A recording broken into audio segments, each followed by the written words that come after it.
Ada seorang syekh, saya dengarkan ceramahnya, menarik sekali.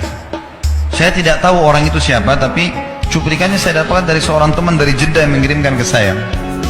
Orang ini cerita, syekh ini menceritakan, cuplikannya ada di HP saya. Dia bilang, saya satu waktu pernah ke Mesir, dan di Mesir ini saya lagi dari satu daerah mau ke Kairo, dari Iskandaria, satu kota, mau ke Kairo. Itu saya tiba di Kairo mungkin sekitar jam 2 malam. Pesawat saya selepas subuh harus berangkat kembali ke Saudi. Saya bilang, saya telepon pengurus masjid, saya mungkin mau mampir di masjid yang saya ceramah kemarin di Kairo itu. Saya mau tinggal di sana mungkin 2 jam, 3 jam istirahat. Nanti habis itu baru kemudian saya berangkat ke Saudi habis subuh. Dia bilang, saya masuk ke masjid, tiba jam 2 malam, turun dari mobil, saya ke masjid, lampunya nyala semua nih. Kemudian setelah saya masuk masjid, saya temukan ada orang di mihrab, imam, lagi sujud nangis-nangis. Dan luar biasa, tangisannya itu kalau orang dengar membuat orang yang dengar pun mau menangis. Jadi saking luar biasa dia merengeknya sama Allah dalam sujudnya.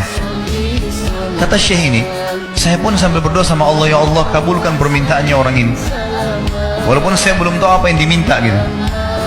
Dia bilang selesai dia sholat, saya dekati dia, saya bilang, Masya Allah, doa apa ini? Luar biasa ini. Doa yang diikuti dengan tangisan di sepertiga malam menjelang subuh. Allah turun ke langit bumi, dikabulkan nih. Dia bilang, demi Allah syekh. Karena syekh ini orang Arab biasanya panggil, bisa orang pintar, bisa orang kaya, bisa orang tua. Jadi kalau antum dipanggil syekh, jangan bangga dulu ya. Karena banyak maknanya itu ya. Jadi dipanggil syekh. Kita tidak tahu, biasa juga di Saudi begitu ya. Kalau ada orang kita tidak kenal dipanggil syekh, syekh, sini syekh. Walaupun antum bukan syekh sebenarnya gitu. Ya. Maka dia bilang, demi Allah syekh, dia tidak tahu kalau ini orang memang ulama gitu. Istri saya sekarang lagi dirawat di rumah sakit, dan saya harus bayar 14.500 jenih atau ponnya Mesir. Saya harus bayar rumah sakit. Kalau enggak istri saya nggak bisa dioperasi. Ini sudah parah sekali. Kata syekhnya, jadi gara-gara itu kau sujud sama Allah. Dia bilang, iya, lanjutkan nangis sama Allah. Allah tidak akan menyanyiakan orang yang ikhlas minta padanya. Lanjutkan, nikmati sujudmu, pasti Allah akan berikan jalan keluar. Dia bilang, iya baik. Orang itu dia bilang kembali lagi ke mihrab, nangis lagi, sholat sujud sama Allah, ya Allah. Dan dalam doanya begitu, ya Allah, istri saya mau dibayar besok rumah sakitnya, jumlahnya sekian, saya tidak pegang uang 1 jenih pun. Ini 14.500 jenih, banyak sekali. Maka dia bilang, orang ini bilang, baiklah kalau begitu. Saya, syekhnya ini bilang, saya mau tidur dulu, saya istirahat 1 jam, menjelang azan subuh dia bilang, ada marbot masjid datang bangunin saya. Sudah azan, saya sholat qobliyah, sholat sunatul fajr. Waktu iqamah, pengurus masjid tahu kalau dia ini ulama, dipanggil dengan syekh, tolong jadi imam. Dia bilang, saya capek, baru istirahat 1 jam, 2 jam malam. Biarlah imam. Dia bilang, tidak apa-apa, ayat-ayat pendek aja, baca surah-surah pendek aja. Kata syekh, baiklah. Dia bilang, saya baca surah-surah pendek.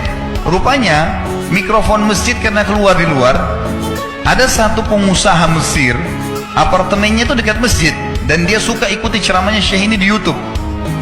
Dia bilang, turun dari apartemennya, ikut sholat berjamaah di masjid, karena dia kenal suaranya orang ini gitu. Begitu selesai sholat, dia bilang, saya lagi zikir, datang orang itu. Dia bilang, syekh, ahlan wa sahlan di Mesir, saya salah satu penggemar anda di YouTube, dan saya dengar suara tadi.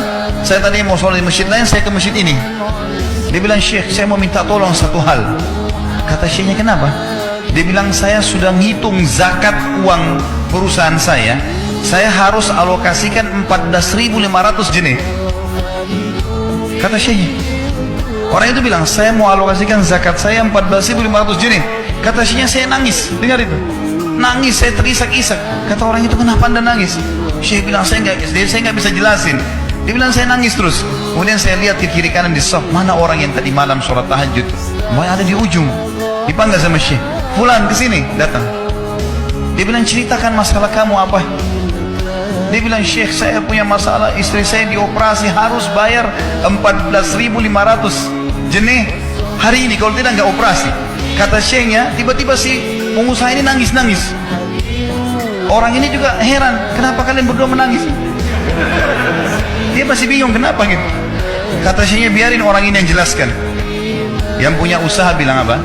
Demi Allah Syekh, saya sudah 1 minggu taruh uang ini di lemari saya, sudah 1 minggu. Setiap hari istri saya bilang, turunkan, lakukan haknya Allah, zakat itu keluarkan. Dia bilang, saya ingin dapat 1 orang yang saya kasih langsung daripada saya bagi-bagi. Saya mau 1 orang saya kasih, selesaikan masalah dia, dan Allah selamatkan saya di akhirat. Orang ini jadi nangis. Orang yang punya minta butuh nangis. Kata pengusahanya, ini uangnya silahkan, 14.500. Semoga Allah selesaikan urusan saya di akhirat gara-gara saya bantu kamu. Kata syekhnya, demi Allah yang terjadi, orang ini yang siapa namanya, orang yang punya uang ini, yang dikasih uang, dia tiba-tiba lupakan saya dan lupakan si pemilik uang. Dia langsung angkat kepalanya ke langit sambil menangis mengatakan, ya Allah, aku mencintaimu. Terpenuhi kebutuhannya gitu ya. Kuasa Allah. Teman-teman, cuman kita selalu buru-buru. Kalau seseorang kita di perusahaan mau dinaikkan gajinya saja, mau naikkan jabatannya, dia harus tulis permohonan. Tidak mungkin juga baru hari ini dimasukkan kemudian ketuk ruangan dirutnya, mana permintaan saya kemarin, atau hari ini, nggak mungkin. Seminggu dia sabar, 2 minggu dia sabar dengan berharap datang panggilan. Kenapa dengan Allah Subhanahu Wa Taala kita tidak begitu, teman-teman? Banyak orang buru-buru dan kebanyakan orang mau menggantungkan permintaannya kepada Allah hanya pada hal-hal yang kecil, hal yang besar tidak, atau sebaliknya, hal yang besar, hal yang kecil tidak. Kenapa tidak pernah minta sama Allah dikasih motor, dikasih mobil, dikasih rumah? Kenapa hanya minta kalau penyakitnya dihilangkan baru kembali kepada Allah? Itu pun seringkali kita jadikan Allah nomor 30, teman-teman sekalian. Ke dokter ini, ke dokter itu, resep ini, resep. Nanti kalau sudah mentok nggak bisa sembuh baru sholat tahajud. Hah? Salah. Islam mengajarkan kita apa? Sebelum makan berdoa, sebelum tidur berdoa, sebelum aktivitas berdoa, sebelum ke dokter doa dulu supaya Allah jadikan kesembuhan. Karena dokter resepnya cuma semoga lekas sembuh, tidak ada pasti sembuh. Makanya teman-teman sekalian, kembali kepada Allah adalah jalan yang paling luar biasa gitu. Coba merengek kepada Allah SWT, Allah pasti tidak akan pernah memungkiri janji-janjinya.